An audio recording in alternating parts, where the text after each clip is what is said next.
Hi, I'm Alexandria. Welcome to my channel. Thanks for popping by so we can continue on with our exploration of the major arcana of the Rider-Waite-Smith deck.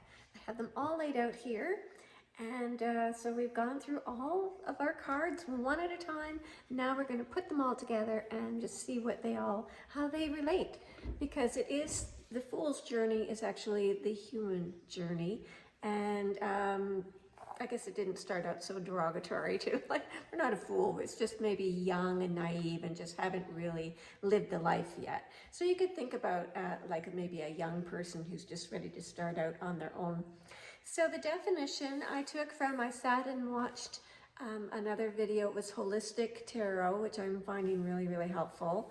And you might as well. So I'm just getting from there, and I'm going to share with all of you guys. So you can see how the cards are here. I'm still going to kind of go through them with you. So here is the Fool. And it says, the Fool, young, naive, represents the power of the moment. So he's unafraid, yet minimally prepared. He just has that one little satchel for the adventure. He's ready to take a leap of faith with his trusty dog friend. Then he meets the Magician. The Magician is a dynamic, masculine master manifester with the will to project himself out into the world. Fool can see that he's gifted and capable and dynamic and commanding. He is a mentor, a guardian, and a teacher, showing Fool what he's capable of through mastering the four elements of water, fire, air, and earth, and their corresponding items, which are there on the table. The love and emotion of cups, the material possessions and work of pentacles, the intellect and communication of swords, and the passion of wands, once he demonstrates his wisdom and teachings through the signs and synchronicity. The Fool receives this guidance, though much is hidden and confusing for him already. So he's just getting the idea that he's going to need to know about all this stuff. He has much to learn and many people to meet. So the first person he meets on his journey, the Priestess. Pure feminine energy, waiting at the gates of Solomon's temples where she guides the secrets of divine power, beautiful and mysterious, inactive, listening, not speaking. She's also a teacher and mentor. The Fool shows her the tools of the elements given to him by the Magician, but admits he doesn't know how to use them. She then grants him permission to read the ancient scrolls of wisdom that she holds concealed. She is showing him to trust his intuition and that his answers will be revealed in divine time. The Magician and the High Priestess are the Fool's personal masculine and feminine aspects. But he has to meet the external embodiment of the Empress and Emperor, who can be seen as his mother and father. So grab them both here. So the Empress is loving, nurturing, abundant, and giving, whereas the Emperor creates firm boundaries. Firm boundaries and foundations in the external world to protect those that he loves. In these interactions, the Fool learns that the nature of love and unconditional love and kindness, as well as rules, punishment, and discipline, and the need for structure and consequences in life. He then leaves the safety of home to become an independent adult. He is filled with the new lessons he's been taught, but still has many unanswered questions. So he seeks the guidance of the Hierophant. Number 5. His first encounter with education and religion. Through the Hierophant's knowledge passed down from heaven to earth, and through the lens of hierarchy and schooling, the Fool learns strong emphasis on teaching, learning, and religious institutions. He studies society and now understands what it's like to be a part of a collective. After leaving the Hierophant, he begins to develop a sense of purpose and forms his goals for the future. He discovers a crossroad in his path and has to make the form of choice in the form of the Lovers. Realizing his destiny is in his hands, he can take the path of true love, but it's his choice. He's now an adult with a strong sense of self, confident, though still very young. His journey speeds up as he meets the brave and noble charioteer.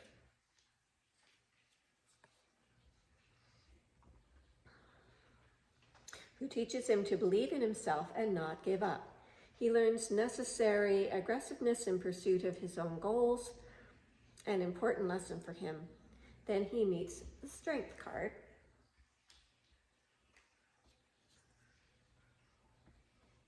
He must overcome his struggles by learning that mind over matter is sometimes the best solution to overcome bad situations with inner strength.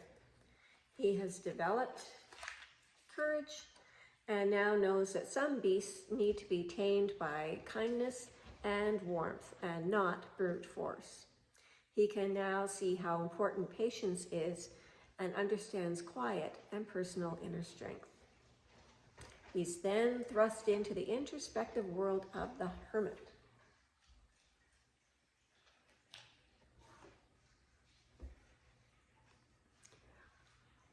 With his own thoughts, armed with what he knows, yet removed from the world, the fool must look inward for answers to his questions that he still has.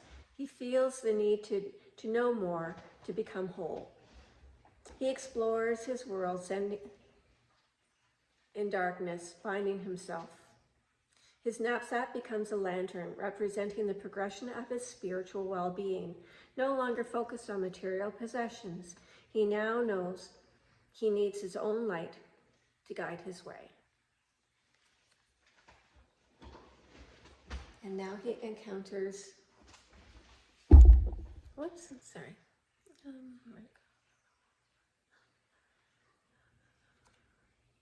So he must look answered He now encounters the Wheel of Fortune and can see clearly how life is a series of twists and turns. As the wheel turns, everything is in cycles. This prompts him onward, but also to look back at lessons he's learned. He now sees that everything has consequences. He makes peace with himself and knows he can learn from past mistakes, which leads him on to the Justice card.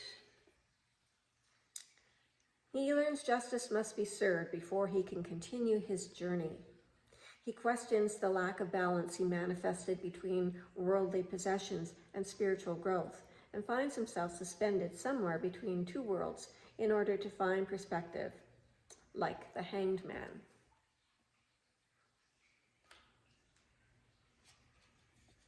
He takes a pause to look at things from a new perspective, and from this position of necessary discomfort, he realizes his beliefs are those of his former teachers and not his own.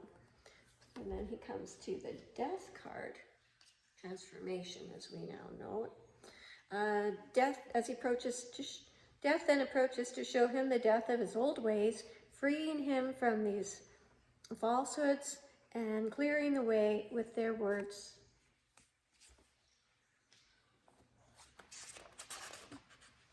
Allowing him transformation and growth. He now feels ready for the next stage in his growth, feeling wiser and confident. He understands peace and balance and patience embodied by the angel of temperance. Right here. Who tells him that anything is possible with the right balance, and the fool understands.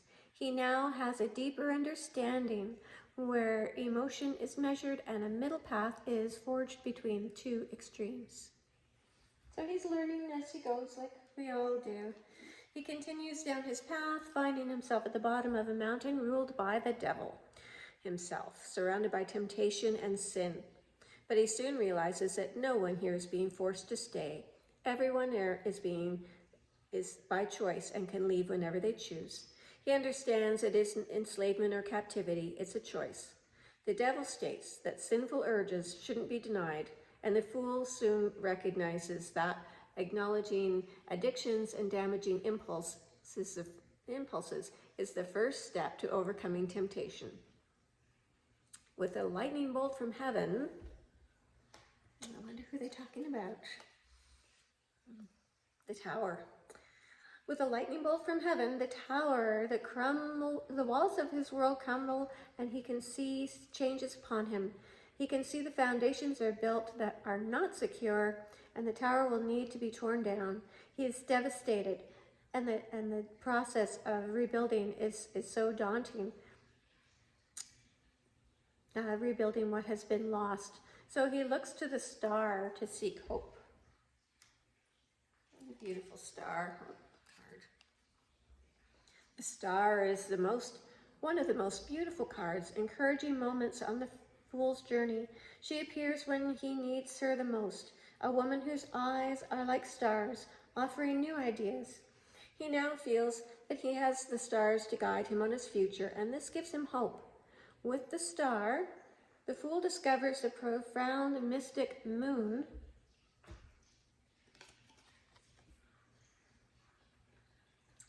to guide him. But the moon is uncontrollable and mysterious.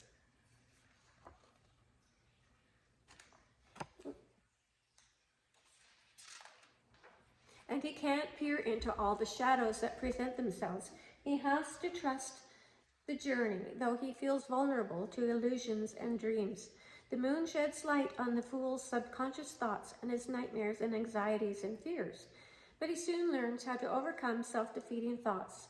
The night passes and the sun rises, shining brightly with the promise of homecoming and return. The sky is clear, the day is beautiful and filled with laughter and children and play. The child has questions for the fool, and the fool now has answers to give.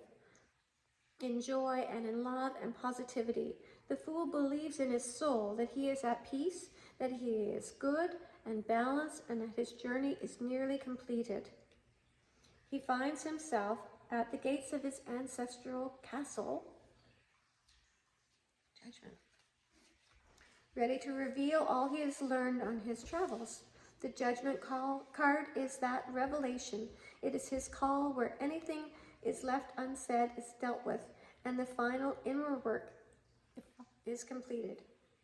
The fool can now truly let go and become at peace with his past. He is now ready to take his last step in the cycle and embrace the world. And here he meets the dancer in her victory wreath, the world. The end of this journey that also hints at the cycle that is yet to come. This is one of the most sincere aspects of the wisdom that the tarot holds. Life is an endless cycle, a chance to learn and grow through experience. As long as we are on the earth plane, there will be lessons to learn and encounter. As the fool takes the last step on his path, filled with gratitude, he realizes he is about to step off the same cliff where he started in faith and trust. So he's back where he began, but slight caveat here. So even though he knows everything happens in cycles, he isn't really where he started because he's learned so much. And the journey starts again with the fool having become very evolved. We are the fool in life, and although we seem to come to full circle each time, we are a little bit further along our path. So as you know, things go in cycles. As we ascend, as we progress on our spiritual path, we kind of do tend to revisit things. But, you know, we're like the fool, we're becoming more wise. We've picked up a few things along our journey, a few tools, a few understandings. So we're kind of still cycling around. And so it might look like we're doing the same thing over again, but we now have all that learning to back us up and we can make new informed decisions. So this has been a little bit longer, so I'm going to pretty much just leave it at that. I tried to do it quickly, so you might want to just watch it again so you can really gain an understanding of how those all come into play. And then tomorrow we are going to start with the wands for the minor arcana and kind of go through using a little bit of numerology. We can talk about all the four suits, like what the twos have in common, what all the threes have in common, and the fours, and all of that, so we can really start making sense of this beautiful, wonderful tool called the tarot. So thanks for joining me here today, and I look forward to seeing you again tomorrow. So namaste and bye for now.